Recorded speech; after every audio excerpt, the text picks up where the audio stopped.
You know, every once in a while I get an attack of the galloping crazies and almost manage to convince myself that remakes can be a good idea. Cape Fear, Invasion of the Body Snatchers, The Fly, and Battlestar Galactica were all big improvements over the originals, taking great concepts that were once limited by technology, budget, or restrictive censorship, and producing much better realizations of the original artistic vision. That's nice and everything, but here's the thing. I would happily trade all of those just to wipe 2024's The Crow from my brain and pretend that it never existed. That film was 2 solid hours of pointless, boring, dreary, bleak, unimaginative, unlikable, self-inflicted misery. A completely soulless, corporatized modern-day rehash that makes a mockery of the source material, fails to understand any of the themes or characters that made it so iconic, and completely fails to recapture the magic of the 1994 original. In short, it's a perfect example of all of the most depressing tendencies of modern remakes, and a solid contender for the worst movie of the year. Anyway, let's get the plot summary over with so that we can all get the hell out of here. The movie begins not with Eric Draven as you might expect, considering he's supposed to be the protagonist of the fucking movie, but with Shelley, future corpse and revenge motivation. In this case, however, she's a drug-addicted former prostitute. Yeah, quite the catch. I don't think I'd be coming back from the dead for this girl. Anyway, whatever. Shelley's forced to go on the run from a local crime lord named Vincent after one of her friends sends an incriminating video to her. One of Vincent's men is after her, so she employs some big brain thinking and bumps into a pair of cops so that she can get arrested for drug possession. Now, call me crazy here, but couldn't you have just told them what was happening and asked for help? I mean, generally cops tend to be pretty sympathetic to young women that claim they're being stalked by some crazy mobster guy. Whatever. So Shelley gets sent to a rehab center, which for some reason allows male and female inmates to mingle freely together, because that's definitely not going to result in all kinds of assaults and unwanted pregnancies. Are you serious?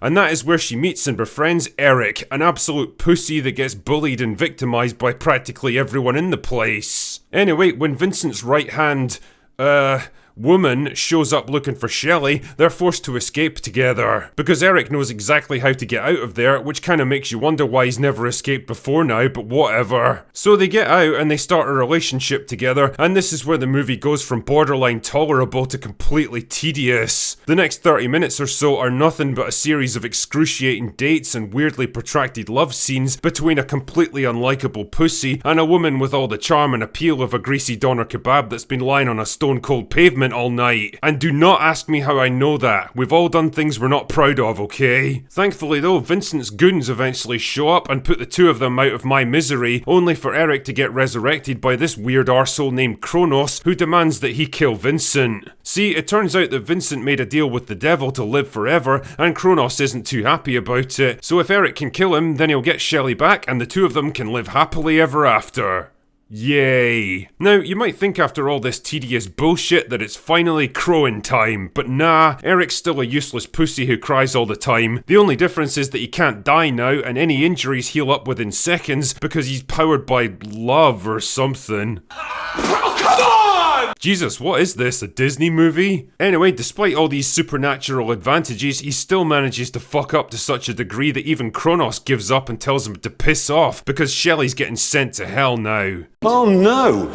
Anyway. But then he's like, nah, I'll take her place, and then he comes back again as the actual Crow this time, after about 90 minutes of the kind of blueballing that would make Tatiana look like an absolute amateur. Then there's a very long and tedious fight scene, and he eventually kills Vincent because it turns out that an immortal, unkillable demon ninja with superpowers versus a 60-year-old man isn't quite the epic matchup that you think it is. So Eric gets sent to hell instead, and Shelley gets resurrected on the night that she died, which means none of this ever happens? I don't fucking know. Anyway, that's it. That's the plot for The Crow. You know, I'm struggling to think of any remake that missed the point of the original quite as spectacularly as this movie. The 1994 original was a dark, gothic, urban fairy tale centered around a tragic protagonist driven by his quest for revenge beyond the grave. There was a kind of haunting beauty to be found in the stylized, dilapidated cityscape he lived in. There was a bittersweet undertone to Eric's violent quest for vengeance, underscored by little moments of humanity and kindness, and the tentative relationships he tried to form along the way, knowing that they could never last. And the script showed you just enough to let you understand his supernatural nature,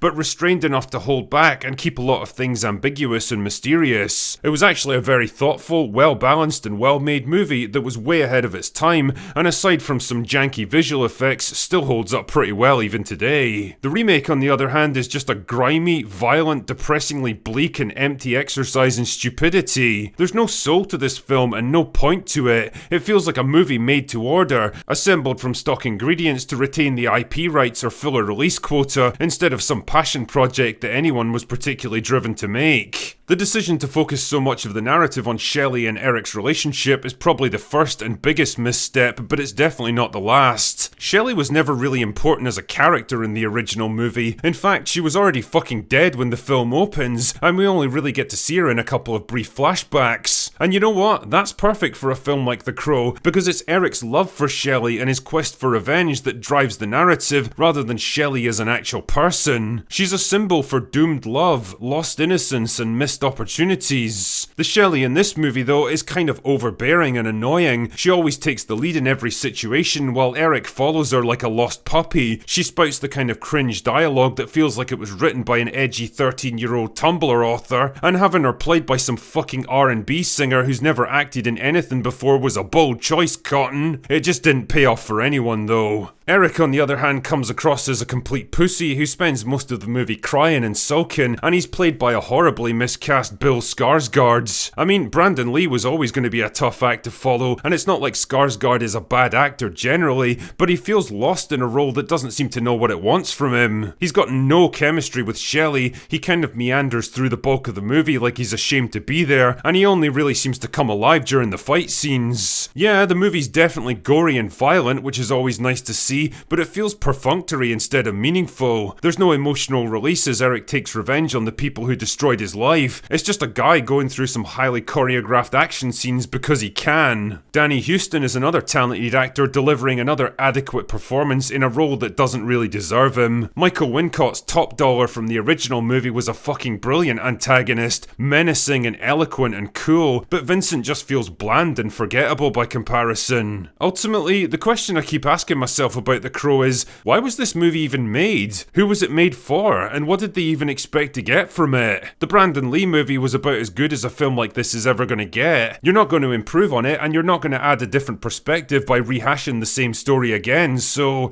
why bother? I don't know, and I don't care. But if you really want to revisit the story of Eric Draven, then go and watch the 1994 version and pretend that this pile of shit never existed. Anyway, that's all I've got for today. Go away now!